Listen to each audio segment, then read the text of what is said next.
Welcome back. Now, the Ministry of Health and Social Services last week called for the public submission on the regulation and controlled use of cannabis and cannabis-related products. Now, last week, the International Narcotics Board reported that 33 countries in the world have permitted the cultivation of cannabis for medical and research purposes. Cannabis expert, that is Angela Prussa, has now welcomed this and now joins us with more details on this matter. Thank you so much for joining us, Angela. You are joining us from the UK. Good morning to you. Good morning. Thank you for having me. Very well. Now, you have been advocating, that is, for the use of cannabis over the years. And Yes. it's now, there seems to be light. Please talk to us about this. So, we welcome the fact that the government is finally engaging with the public on this matter, although 10 days is a very minimal time to get a real picture of the opinion of the public, especially because a lot of the users of cannabis live in rural areas, don't have access to Wi-Fi, don't have an email address, and English is not their first language. So I do feel that the time limit and the way that the information is made accessible is a cause for concern and will not give a realistic overview of basically the support there is for cannabis legalization in Namibia. What would have been then ideal for the ministry to get opinions from the people, if it's not through Well, emails? I think first and foremost, it should have been translated into, the local Namibian languages as well. Damara, Herero, Ovambo, some of the main languages spoken within Namibia, and there should be more time allocated so that we could do the work on the ground to actually go out into the community, speak to the people, explain the questions to them, because I have a lot of emails from people who are not understanding the questions and who find the information inaccessible. They don't know where to send the emails to. So it's difficult for people to really partake unless you're living in the city and you have access to Wi-Fi and you know how to use an email. Then you can give your opinion, but otherwise not. And we know that a huge majority of Namibians, don't have that access. Okay, good. We take a note of that concern. Now, many people in society say that cannabis is harmful and the legalization of it will increase the violent crimes as well as drug addiction. What is your take on that?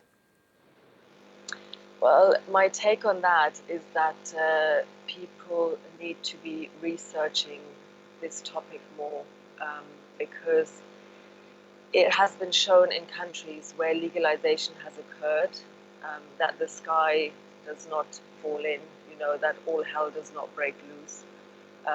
Contrary, actually, in most countries or even states, for example, in the US where cannabis is legalized, the rate of youth use, so that is underage use, seems to drop.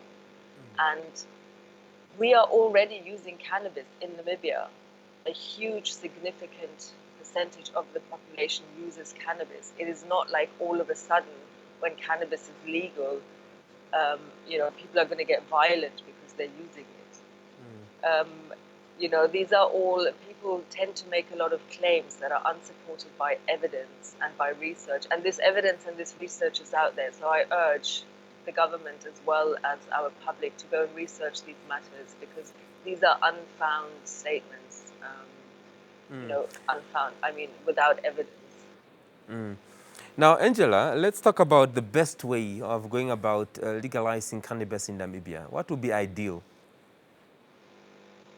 Ideal for Namibia would be to legalize cannabis in a manner that benefits the communities. What we've seen, people often refer to other countries in Africa that have legalized cannabis, but that's not the case. For example, Lesotho, for example, Zimbabwe, what they have is a model where they are cultivating cannabis and they are exporting it.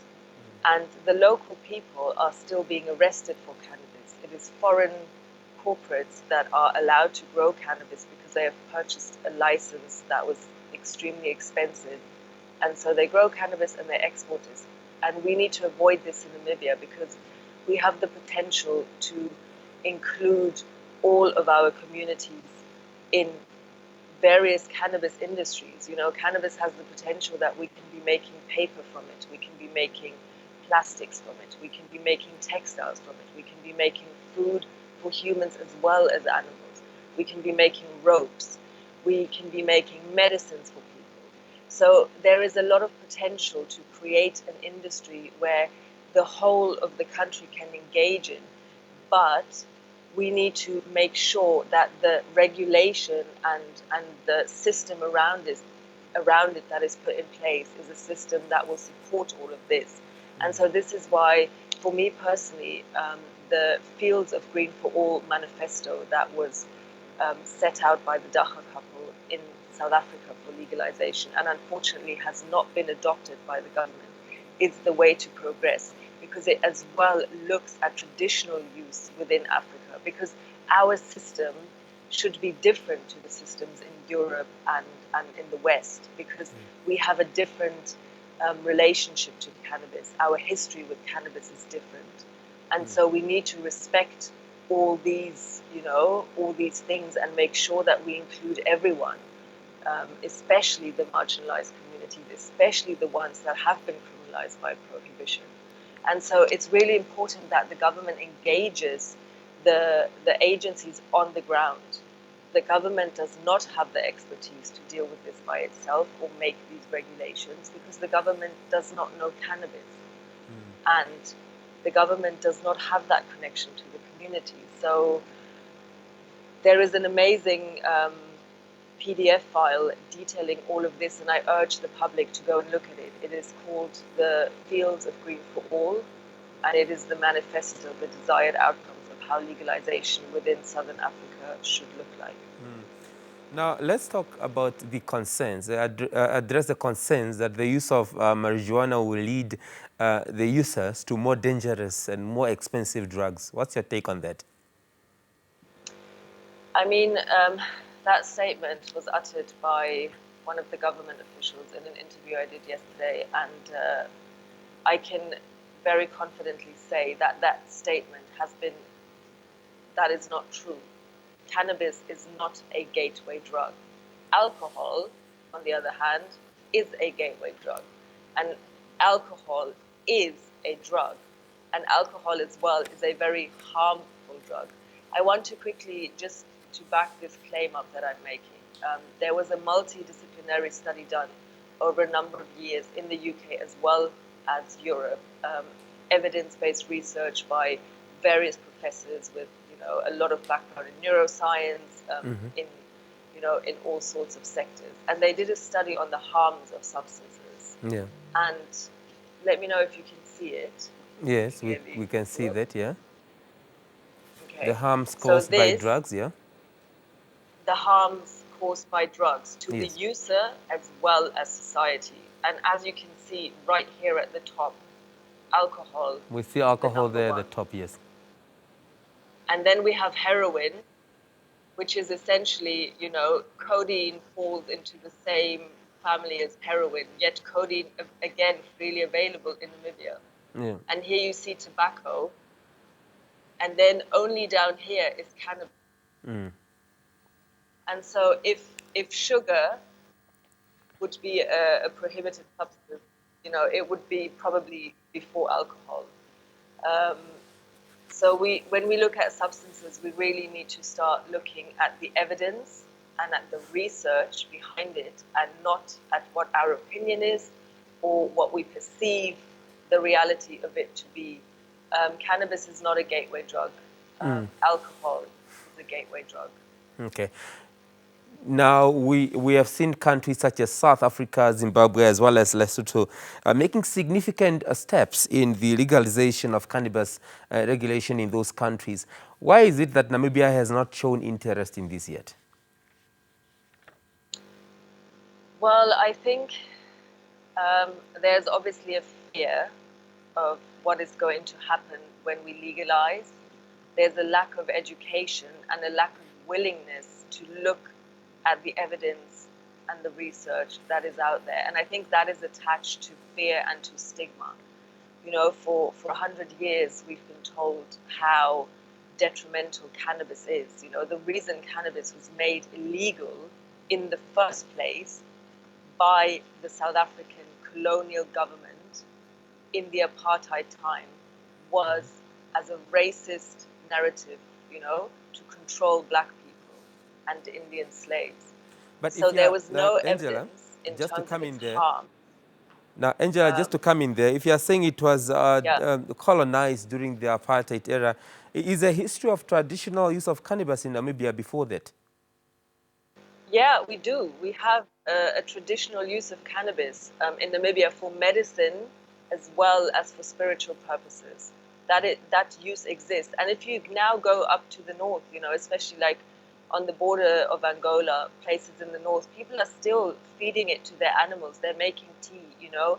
You can go to the communities in Namibia, everyone will tell you a recipe that they've used in the past for asthma, making a tea, that they've used for the children if they have fever, if there's a runny stomach, you know, a tea that they make for the animals to drink should they be sick. So there is a use. And the prohibition of cannabis, what it did was it just criminalized people for using a plant, you know, and that racist narrative continues today because disproportionately black people and brown people, you know, in our communities are affected by criminalization of cannabis.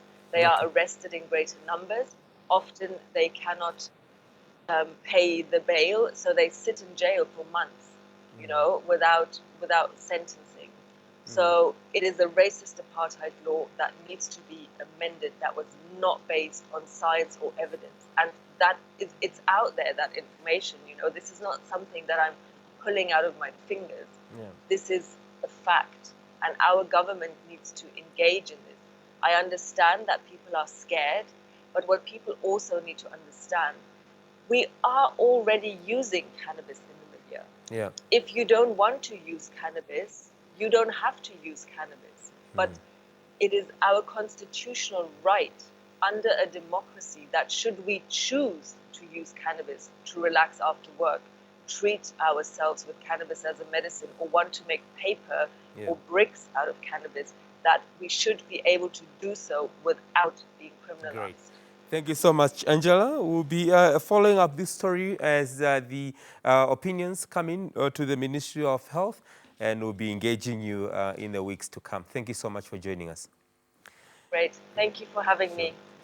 Yeah, that was Angela Prussa, based in the UK. She's a cannabis expert, talking to us about the call for the regulation of controlled use of cannabis and cannabis-related products.